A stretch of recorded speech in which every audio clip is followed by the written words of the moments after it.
Muy buenos días a todos y todas. Me uno a los saludos y agradecimientos que diera el colega muy apreciado doctor Alberto Fuentes.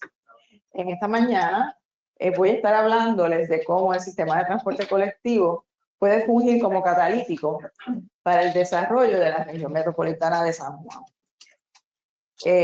Cuando hablamos de un catalítico urbano, y en particular del transporte colectivo, muchas veces nos concentramos en cuál es el impacto sobre el tejido urbano, cómo cambia la forma, la densidad, etcétera. Pero con poca frecuencia nos dedicamos a estudiar cuáles son las herramientas reglamentarias que tiene disponible el sistema para lograr que sí sea un catalítico, no solamente en términos del tejido urbano, pero que también complemente la generación de viajes y la sostenibilidad del sistema.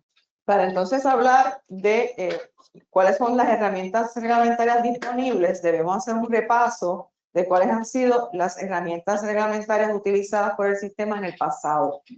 Recordando que las herramientas reglamentarias no se limitan a lo que son leyes y reglamentos. Las herramientas también están en base a decisiones de política pública e instrumentos utilizados, incluyendo la porción de un presupuesto que se asigna a un proyecto. Eso también son decisiones de política pública. Así que, aunque las herramientas que voy a discutir son aplicables a cualquier sistema de transporte colectivo, para mantenernos dentro del tiempo, voy a concentrarme en el sistema del tren urbano como ejemplo. Así que podemos hablar que desde su comienzo del tren urbano fue desarrollado como una alianza público-privada. Eso es una decisión de política pública, con una inversión multibillonaria y también una operación millonaria anualmente, que como muchos de los sistemas de transporte colectivo a través del mundo, pues opera en base a un subsidio. En ese momento, el tren urbano formaba parte de un plan maestro con una conexión regional que hacía que el sistema mismo se extendiese más allá de lo que estaba funcionando en este momento, y las interacciones con otros sistemas de transporte, como puede ser las AMA, los carros públicos, las lanchas, etc. En ese momento se establece una visión de integración intermodal y complementariedad de uso de suelo para lograr accesibilidad y movilidad y promover el desarrollo socioeconómico cerca de las estaciones, con la idea de que esto tenía un efecto positivo sobre el sistema. En la ley 207 del 2000, que enmienda la ley 74 del 65, se autoriza la creación de estas alianzas público-privadas como una herramienta para el desarrollo de terrenos cercanos a las instalaciones del transporte. Y se faculta la creación de distritos especiales de desarrollo y planificación. La definición de estos distritos se quedó un poco general, eso creó un reto. De la misma forma, al adoptar estas alianzas público-privadas, se establece un programa de identificación de propiedades del Estado o adquisición de las mismas cerca de esas áreas de influencia, con un programa de desarrollo, lo que se llama un programa de desarrollo conjunto, con la idea de hacer proyectos estratégicos. Y esto fue acompañado de la propuesta de un reglamento que en aquel momento se llamaba Reuso Tren Urbano, que era reglamento especial de usos de suelo alrededor de las estaciones del tren. Esto buscaba el desarrollo integrado con el transporte, lo que en inglés se llama Transit Oriented Development, maximizando los beneficios sociales y económicos, no solamente sobre el sistema, pero también sobre la ciudad. Estos principios, lamentablemente, no se aplicaron de manera completa. Este programa se descontinuó y aunque el reglamento llegó a vista pública, se le asignó un número incluso, que era el reglamento 29, no fue implementado. Desde entonces, podríamos argumentar que durante los últimos 20 años ha habido una desvinculación entre la implantación del sistema y la ordenación de la ciudad.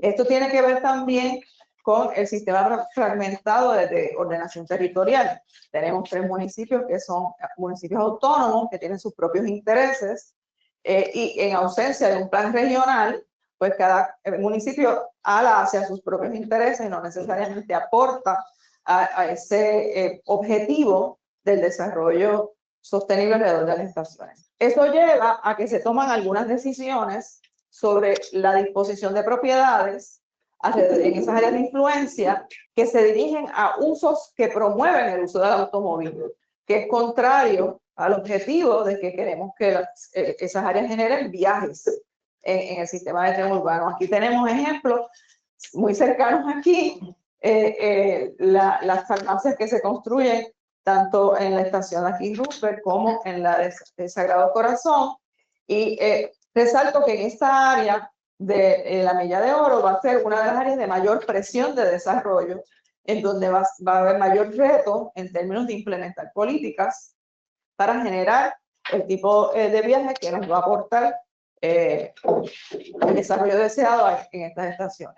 Así que a pesar de que teníamos este paradigma y este programa, en los últimos años se experimentó una pérdida de patrocinio, así que se genera un interés en volver a retomar herramientas reglamentarias para la generación de desarrollo orientado al transporte y mayor patrocinio. Eso nos lleva a evaluar cuál es la relación que existe entre la planificación del uso del suelo y el transporte colectivo. Y es importante resaltar que la relación es bidireccional. El uso del suelo impacta el transporte colectivo en la medida en que puede generar las mezclas adecuadas de uso, las densidades y concentraciones de población para generar viajes potenciales y hacer que estos viajes sean más cortos y frecuentes. De la misma forma, el transporte colectivo impacta el uso del suelo, en la medida en que esas estaciones y corredores pueden aumentar su valor, pueden atraer inversión, pueden atraer comercio, pueden atraer vivienda. Y eso viene también con unos riesgos que después vamos a mirar. Pero definitivamente existe esa relación positiva bidireccional entre la generación de viajes, la densidad, mezcla y accesibilidad de los usos, y definitivamente tiene el potencial de aumentar el patrocinio del transporte, por lo que justifica mayor inversión en este. Ahora bien, como sistema, si buscamos cuáles son las herramientas que tenemos a nivel reglamentario para lograr que en las áreas circundantes a las estaciones se dé el tipo de desarrollo que nos va a generar viajes, esto incluye una serie de herramientas que vale la pena evaluar para decidir cuál es la más adecuada dadas las circunstancias del sistema. La primera es un programa de desarrollo tipo el que existió en el pasado. En estos programas se tiene una inversión en proyectos estratégicos y se puede actuar solo o con socios a través de una alianza público-privada, por ejemplo.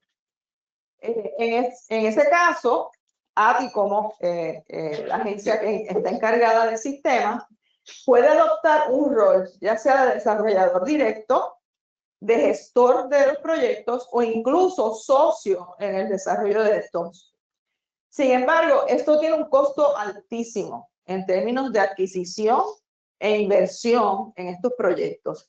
Muchas veces asumiendo la mayor parte del riesgo de la inversión, que fue una de las razones por lo que algunos de los proyectos del programa conjunto anterior no se lograron implementar. La ventaja de este programa es que le da control directo a la agencia sobre el uso y densidad que ocurre, pero solamente en los lotes intervenidos. Una segunda opción es el establecimiento de un programa de incentivos. En ese caso, se evalúa y escoge proyectos que cumplan con los objetivos que se tienen en términos de mezcla de uso, densidad deseada. Eso le da un control medio sobre el resultado e impacto a la agencia. Pero también tiene un costo medio, porque aunque pensamos en incentivos, el incentivo es un ingreso que deja de entrar al Estado, ¿verdad? Así que requiere también el monitoreo del resultado de impacto final del proyecto seleccionado. Una tercera herramienta es un programa de la captura de valor, porque hablamos de que según estas estaciones y estos corredores se establecen en la ciudad, aumentan el valor de las propiedades circundantes. Incluso aunque ha sido marginal, se ha encontrado que ha habido un aumento en el valor de la propiedad alrededor de las estaciones en relación a la distancia. Y esto se midió tanto al principio de la implementación del sistema como hace apenas 2 años. Esto se da en forma de contribuciones o impuestos sobre ese aumento en valor, utilizando ese ingreso para financiar proyectos de transporte con el modelo TOD. No obstante, esto también tiene un alto costo de inversión para implementar, que es una de las razones por las que no se convertiría en una herramienta que pudiese implementarse de inmediato.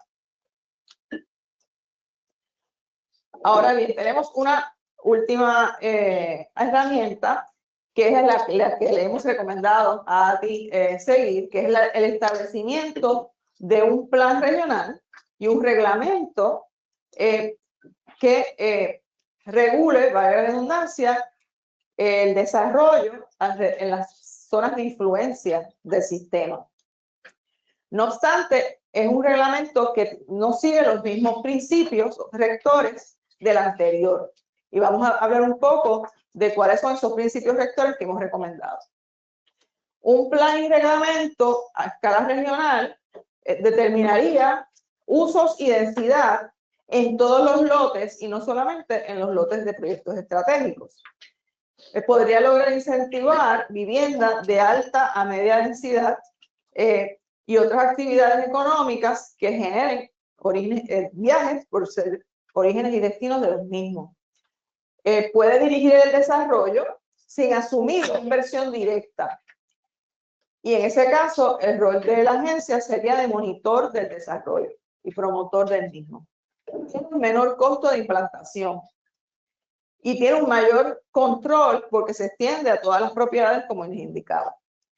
Hay 2 riesgos con este tipo de reglamento que hay que asumir y hay que controlar.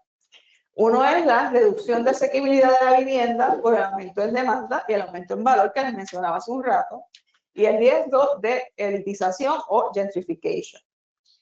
No obstante, esos son riesgos que se pueden atender con políticas complementarias que deben implantarse a la vez, que pueden ser, y hay distintos mecanismos que no voy a discutir a profundidad en esta presentación, pero está el control de precios, incentivos a vivienda asequible y la coordinación interagencial, porque hay otras agencias dentro de la estructura del gobierno que pueden atender esa situación.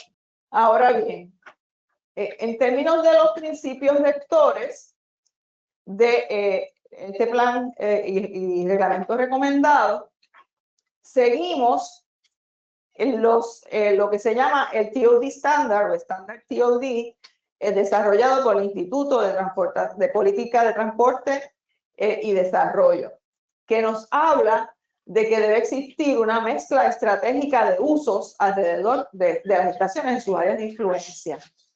Nos habla de que en términos de la relación de vivienda al resto de los usos debe existir del 40 a 60% del área total de construcción dedicada a ese uso. Y el reto más grande que nos da este estándar es que debe mantenerse del 30 al 69% por debajo del 30% de la mediana de precios regional.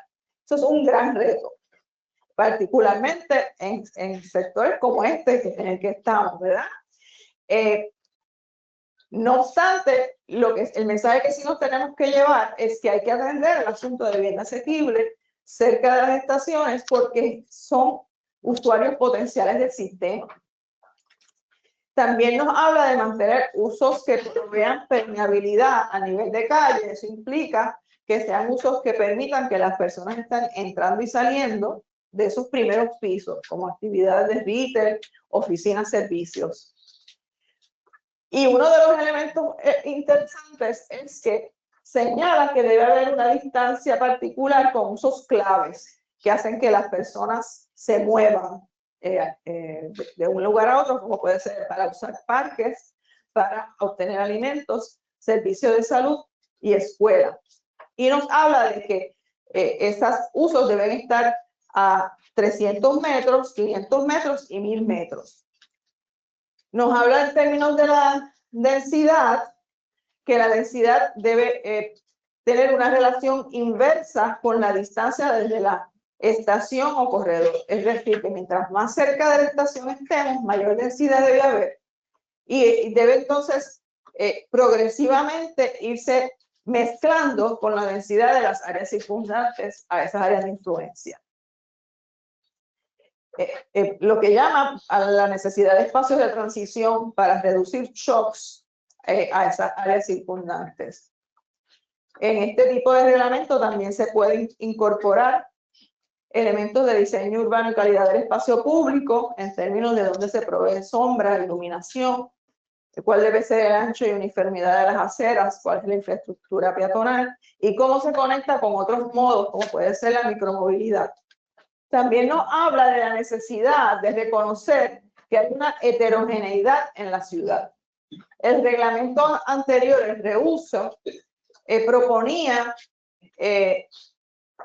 disposiciones que se implementaban uniformemente a lo largo de las 16 estaciones y no reconocía la diferencia que podía haber en cada uno de esos sectores. El estándar TOD nos dice que las estrategias deben responder a las peculiaridades de las estaciones. Nosotros, la Escuela Graduada de Planificación, ha ayudado a ATI a identificar dentro de las 16 estaciones 5 tipologías. Estas tipologías son, en primer lugar, residencial tradicional.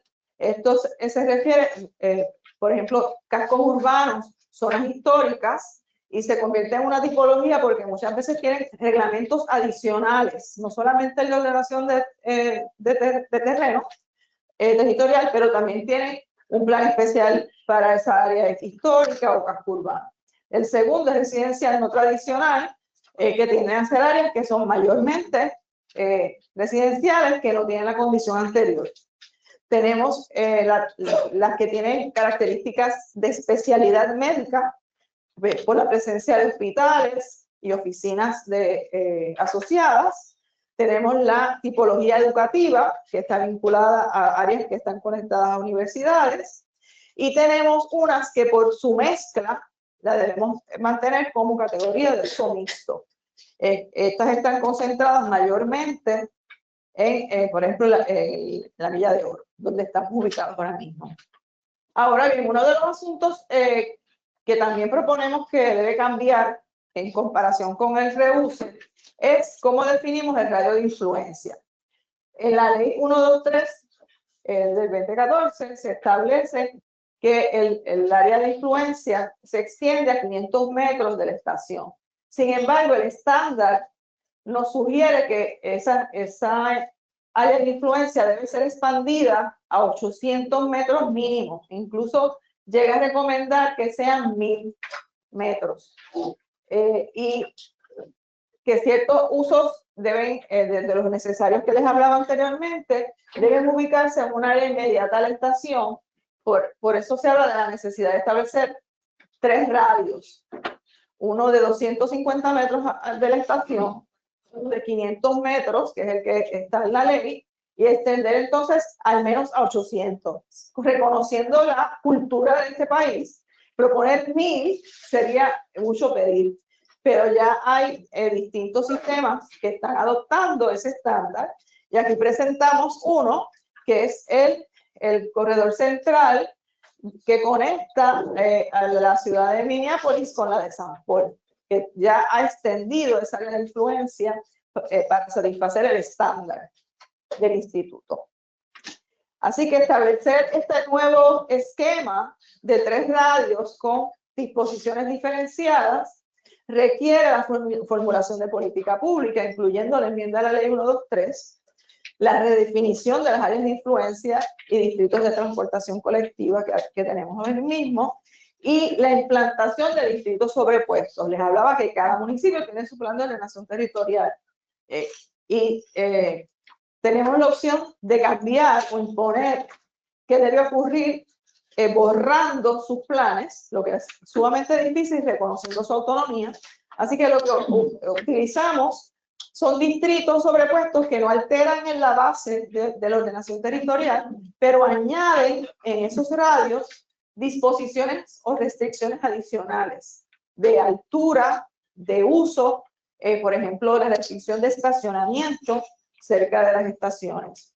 Así es que se ve entonces nuestro sistema en cada una de esas estaciones, aplicando esa estructura de 3 círculos concéntricos de 250, 500 y 800 metros, reconociendo que al hacerlo, por la distancia que existe entre las estaciones, en algunos lugares se intersecan y entonces hay que establecer dónde termina la influencia de cada estación, particularmente por el asunto de las tipologías. Así se ven algunas de ellas. Aquí tenemos la de Jardines de Caparra, que es área residencial no tradicional, con 3 radios de influencia. Ups, aquí. Y aquí tenemos entonces el Bayamón con el Deportivo y cómo se ven entonces esos círculos concéntricos. El asunto de cómo trabajamos esa densidad en los 3 radios es importante. Aquí esto es un ejemplo abstracto, no estoy hablando de una estación en particular, pero la idea es que tengamos la estación que el radio más cercano a ella se maximice la densidad y que vaya transicionando hacia la densidad de las áreas circundantes. Aquí vemos un área donde se promueve alta densidad porque aquí todavía hay una densidad media. Aquí podemos tener otro ejemplo en que por tener densidad baja cerca de la estación, entonces, aunque se promueve alta densidad, tal vez no vamos a ir a los extremos para lograr que haya una transición ordenada hacia la misma. ¿Por qué esto es importante? Porque si no lo hacemos, esto se convierte en un shock a las comunidades cercanas y se crea el riesgo de desplazamiento, que es el que queremos evitar. Y entonces, viendo el poder transformador del transporte colectivo, podemos hablar de los aspectos negativos o riesgosos versus las oportunidades y ventajas del mismo. Sabemos que en un sistema de transporte puede haber una alta inversión inicial y de mantenimiento. Sabemos que tenemos que tener en agenda el atender los riesgos de desplazamiento o elitización a la hora de tomar decisiones sobre los usos y densidades que promovemos. Pero los retos que tenemos los podemos atender con decisiones de política pública, incluso el uso de tecnología y el establecimiento de modelos de colaboración. Un primer punto es la implantación de un reglamento, y este reglamento debe tener una escala regional para asegurarnos de que tienen una coherencia a través del sistema y se logran los objetivos de, por un lado, desarrollo de la ciudad y por otro, definitivamente, aumento del patrocinio del sistema. Las herramientas a utilizar deben identificar cómo desarrollar líneas de generación de ingresos. Por eso se habla de explorar a ATI como gestor del desarrollo, ya sea con el alquiler y gestión de propiedades públicas que ya sean del Estado u otra herramienta de generación de ingresos. Por otro lado, que se trabaje en conjunto con las agencias pertinentes para la reglamentación de vivienda asequible, dada la situación de vivienda asequible que tenemos en la región. Del mismo modo, ATI tendría que asumir un rol de monitoreo continuo para asegurarnos de que logramos el patrocinio, los patrones de uso y los perfiles de usuarios se mantienen al día. Y la conexión con otros proveedores públicos y privados a través de la región. Ahora bien, tenemos con este sistema la oportunidad de reducir el tráfico y la contaminación, atendiendo el asunto de la asequibilidad, podemos lograr un mayor acceso y equidad de la ciudad. También el sistema puede convertirse en un ordenador del desarrollo urbano en la región. Puede resultar, aunque la inversión es grande para la agencia, puede ahorrar o significar un ahorro para los usuarios en términos del costo del transporte y para la ciudad porque reduce los costos asociados al mantenimiento de las carreteras y la congestión. Y definitivamente el que haya menos tráfico y haya mejor movilidad mejora la calidad de vida.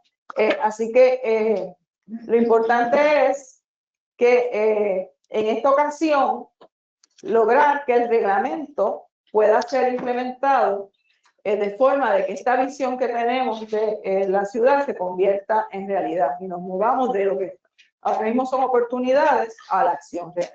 Muchas gracias. Sí, me pregunta la siguiente. Si miramos el comportamiento de tren urbano de Ati, ¿qué tan alejado estamos del diseño original que se había establecido? Como entendido, las estaciones del tren van a ser alimentadas, ¿verdad?, por otro tipo de transporte para fortalecer eso. ¿Qué tan alejado estamos de ese diseño original? Bueno, aunque creo que la pregunta puede ser mejor respondida por la agencia, sabemos que no se llegó a construir ciertas extensiones de la alineación del tren urbano y definitivamente las rutas alimentadoras hoy en día son diferentes a las de antes, pero reconociendo que a través de los 20 años que han pasado, 20 y pico de años, la ciudad ha cambiado y las necesidades de transporte han cambiado. Así que es normal que haya modificaciones en donde se provee el servicio y el tipo de servicio que se provee. ¿Tengo otra pregunta? Sí, bueno, sobre la pregunta del caballero, nunca sincronizaron las rutas de autobuses con el tren. Entonces, no puede decir que las rutas alimentadoras pueden cambiar, pero si nunca se han mejorado esas sincronizaciones, ¿qué posibilidades usted ve que extiendan ese tren en riel pesado, que dicen que ya es muy costoso? Entonces se habla de hacer un tren liviano, que entonces va a tener ningún problema de transporte. O sea, a futuro tendremos una línea eficiente que se culmine y llegue a donde está la mayor densidad, o vamos a seguir expandiendo con otros tipos de proyectos como Bus Rapid Transit y trenes livianos que quizás nunca sincronizan, como nunca sincronizaron con las rutas de autobuses que hoy día pues no corren a la misma frecuencia que el tren. De nuevo, o sea, otra pregunta que debe responder la agencia. No sé si se la debo ceder a Carlos. Sí, bueno, espero que pues nada, mira, ahora mismo, pues como bien sabes, nosotros tenemos un proceso de análisis de alternativas de extensión del tren urbano. Es un proceso de planificación riguroso que se está llevando a cabo con una firma de consultores. Se está trayendo diferentes análisis de datos.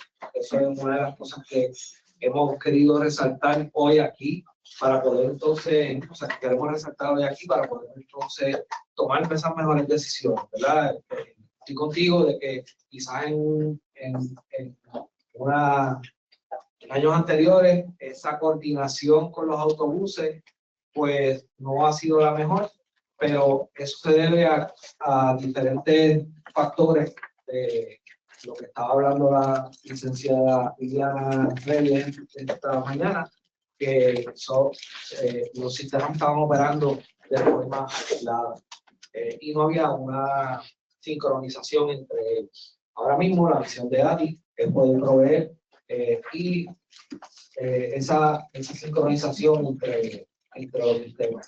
Eso es bien fácil decirlo, toma su tiempo. Así que estamos en esa agenda y hay un proyecto que ahora mismo en curso, que es el de mejoras del sistema de recolección de tarifas, que provee una base para poder entonces integrar esos dos sistemas en la parte de tarifas, ¿verdad?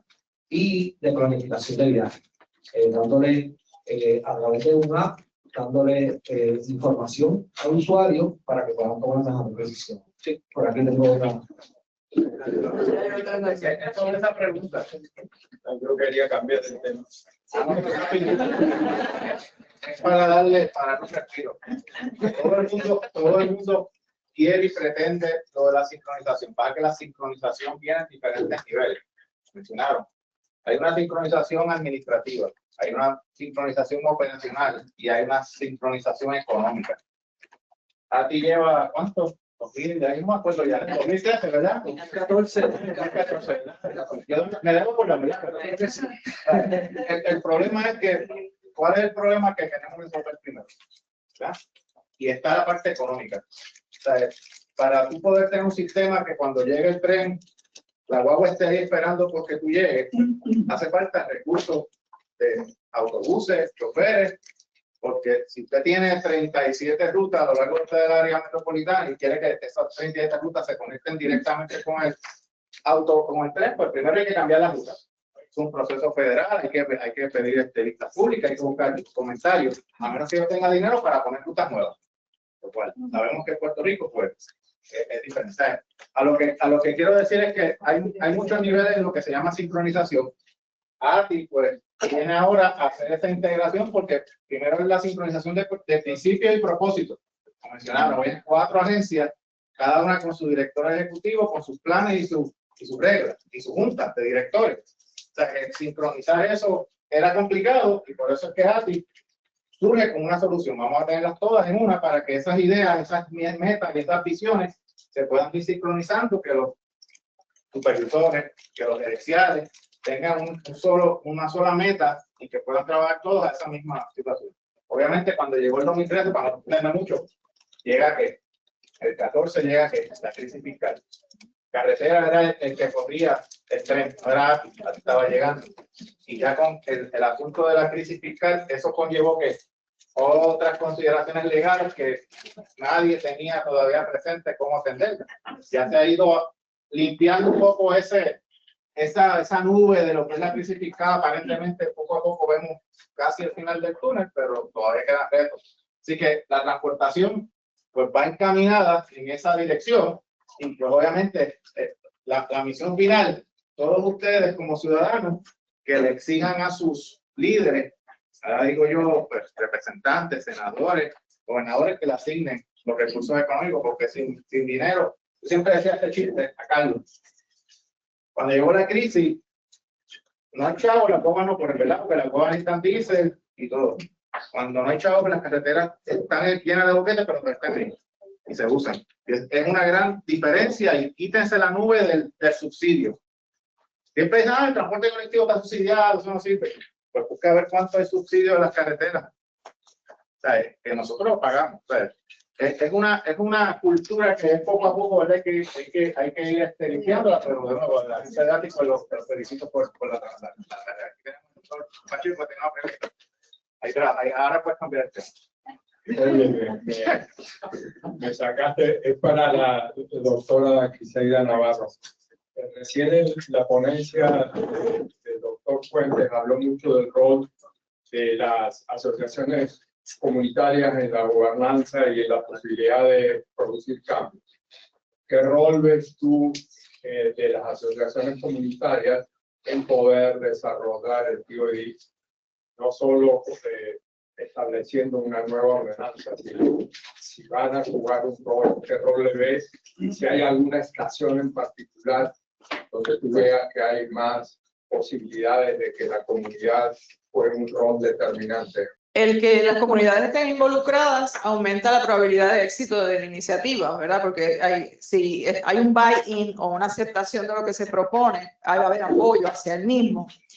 Por eso es muy importante el proceso de participación ciudadana desde los inicios, que sabemos que hay unas iniciativas en esa dirección, pero identificando concretamente líderes comunitarios en las zonas que pueden estar en riesgo de desplazamiento, por ejemplo, para asegurarse de que hay información y que se gestiona cómo se va a manejar ese riesgo para proteger el desplazamiento. Algunos ejemplos se pueden dar, yo creo que el mejor laboratorio es la Villa de Oro, porque tenemos varias de las comunidades que mencionaba el doctor Fuentes como vecinos. En ese caso es una oportunidad el poder contar con ellos en el proceso de diseño de cualquier iniciativa, incluyendo lo que tiene que ver con la implantación de un plan. Otra recomendación que se le ha planteado a ATI es que dentro de esa estructura se establezca una junta que revise los proyectos estratégicos. Y en esa junta debe haber representación ciudadana. Y se pueden entonces incorporar sillas que estén llenas por estas comunidades para que todo proceso de toma de decisiones esté informado por sus puntos de vista. Buenos días, estoy hablando de la Autoridad de Transporte Colectivo.